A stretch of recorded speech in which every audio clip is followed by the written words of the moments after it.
Oi pessoal, sejam muito bem-vindos a mais um vídeo do canal e hoje eu vou trazer mais um caso criminal. Então se você gosta desse tipo de conteúdo e desse tipo de informação, já se inscreve para ficar por dentro sempre que sair vídeo novo e também não esquece de deixar o like no final do vídeo se você gostar do conteúdo. Então é isso, eu vou puxar a vinheta e vamos começar o caso de hoje.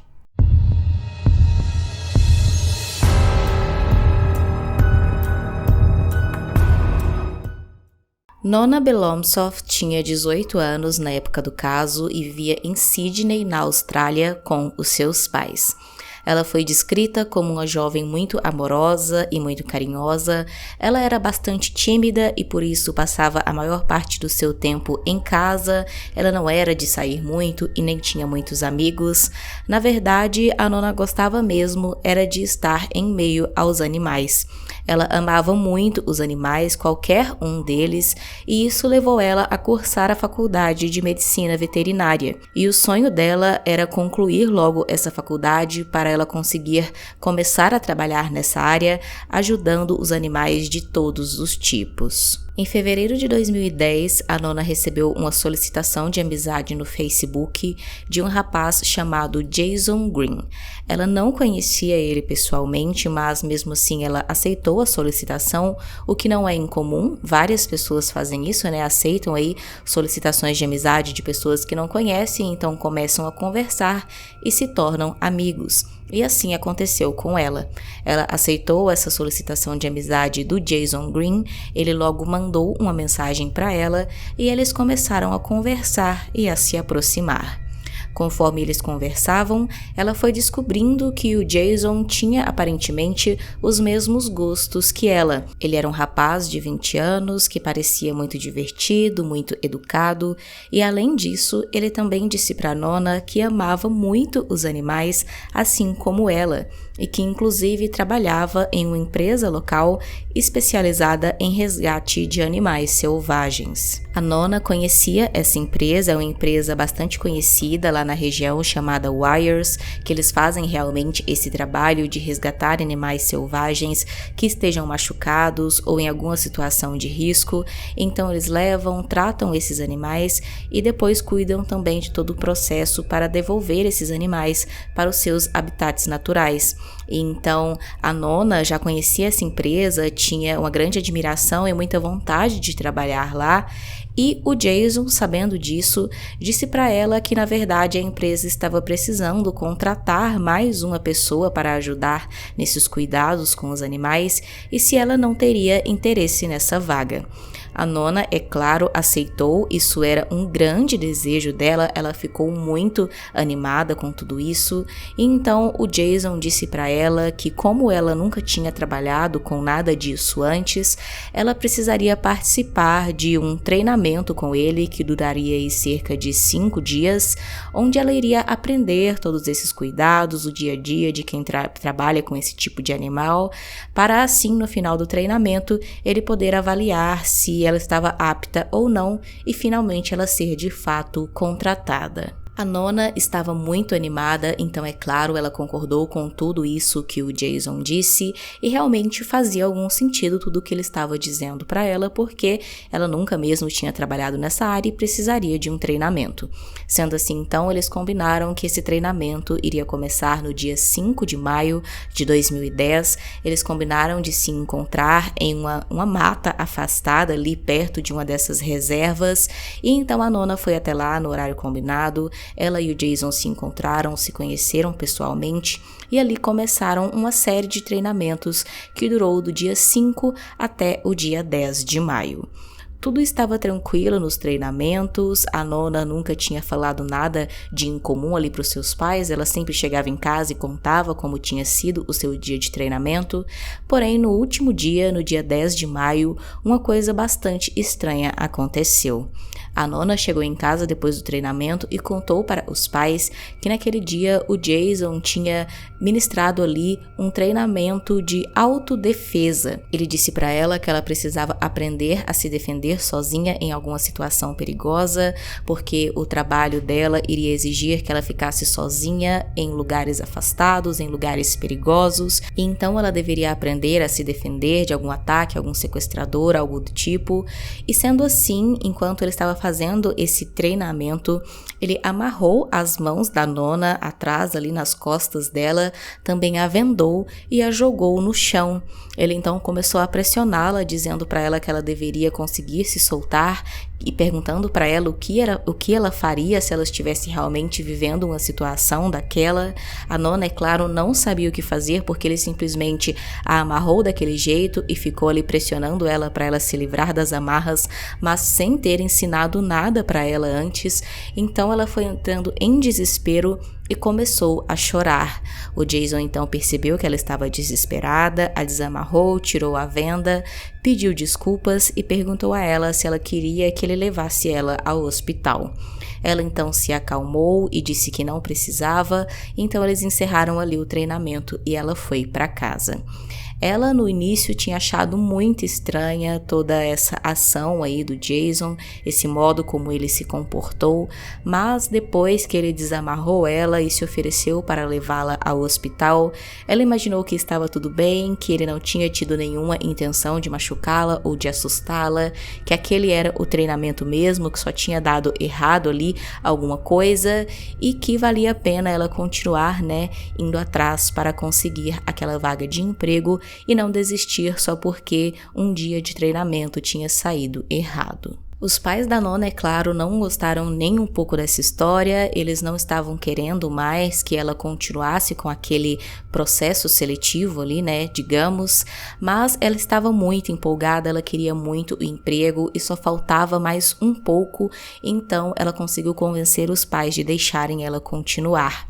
O Jason então entrou em contato com a Nona e marcou o que seria o teste final dela para dali a 2 dias, no dia 12 de maio de 2010.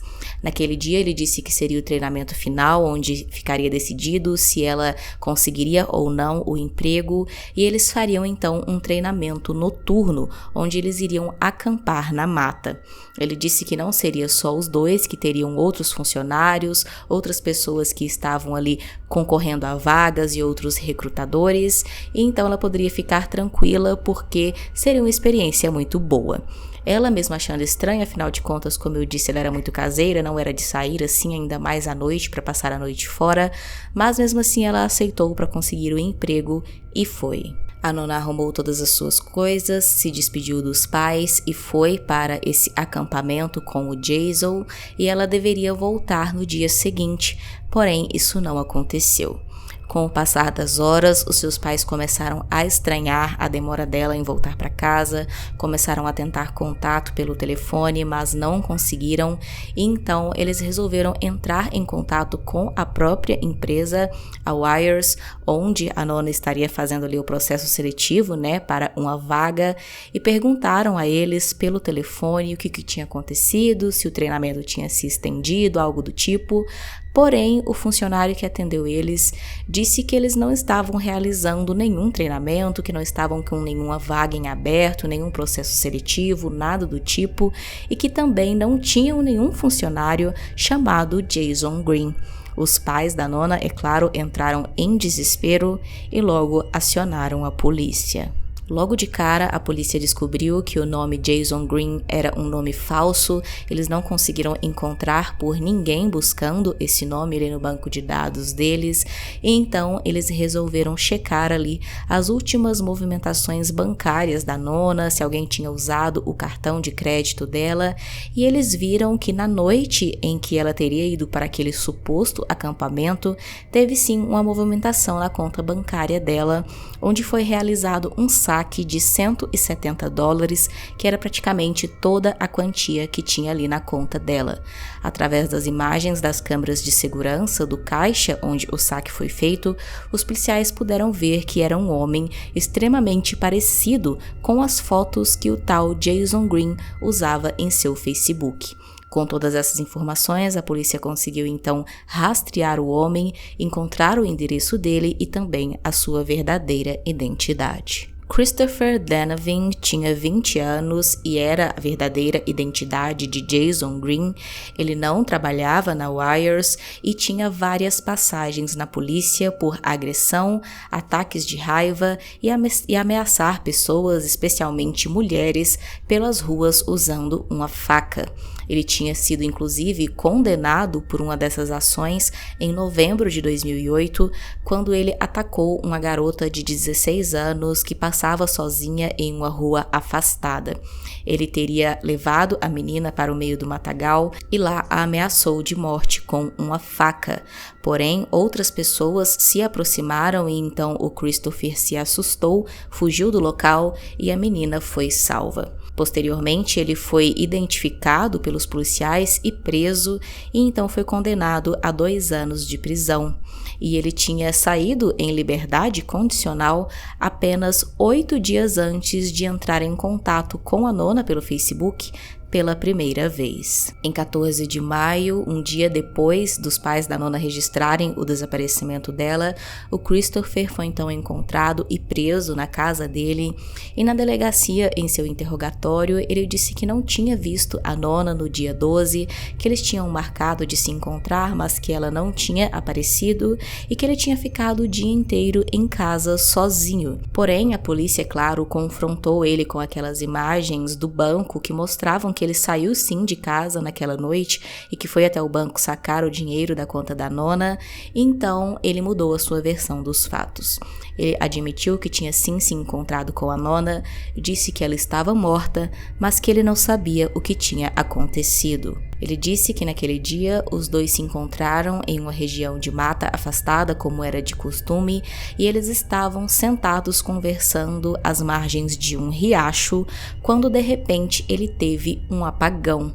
Ele disse que recobrou a consciência minutos depois e quando acordou, a nona já estava dentro do riacho de bruços, sem vida. Ele disse que entrou em desespero, não sabia o que fazer, pensou por alguns segundos e então ele roubou o cartão dela do banco e foi embora.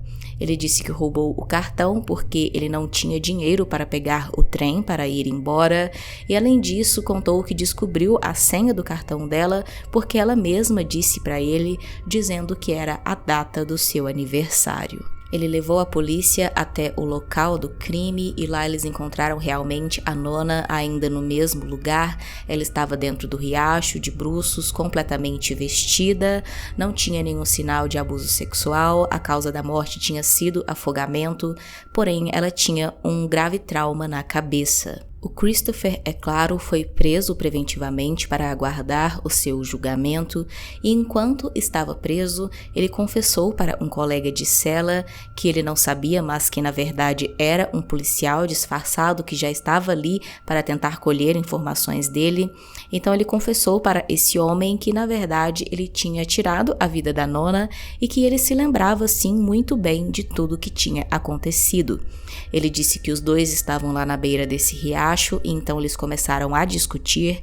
Ele não deixou claro o motivo da discussão, mas então ele empurrou a nona ali nas margens do riacho onde tinham várias pedras. Ela caiu e bateu a cabeça e ficou então inconsciente. Depois disso, ele afundou e segurou a cabeça dela embaixo da água até ter certeza que ela já tinha perdido a vida por afogamento. Em seu julgamento, a defesa tentou fazer com que o Christopher fosse considerado inimputável para julgamento com base em algumas questões mentais dele. Isso porque ele tinha sido diagnosticado com um transtorno de déficit de atenção e hiperatividade aos 7 anos de idade. Ele também teve várias crises de depressão ao longo da vida e tinha muitos ataques de raiva, sendo que já tinha sido internado em um hospital psiquiátrico no passado para tratar todas essas questões. Além disso, ele também já tinha se automutilado, tentado tirar a própria vida e fazia também abuso de substâncias como drogas e álcool. Porém, a acusação rebateu essa teoria, afinal de contas, nenhuma dessas questões do Christopher impedia ele de discernir o certo e o errado e não o impedia de saber que o que ele estava fazendo com a Nona, tirar a vida dela, era um crime, muito pelo contrário. Por todas as ações dele tinha ficado bem claro que ele sabia o que ele estava fazendo, porque ele tentou esconder o crime, ele fugiu do local, depois roubou o dinheiro ali da conta bancária dela e ainda fingiu para os policiais que não se lembrava do que tinha acontecido na cena do crime. Então tudo isso provava que ele sabia sim que era errado e estava tentando se livrar disso de alguma maneira. Além disso, eles também conseguiram comprovar que todo o crime tinha sido premeditado.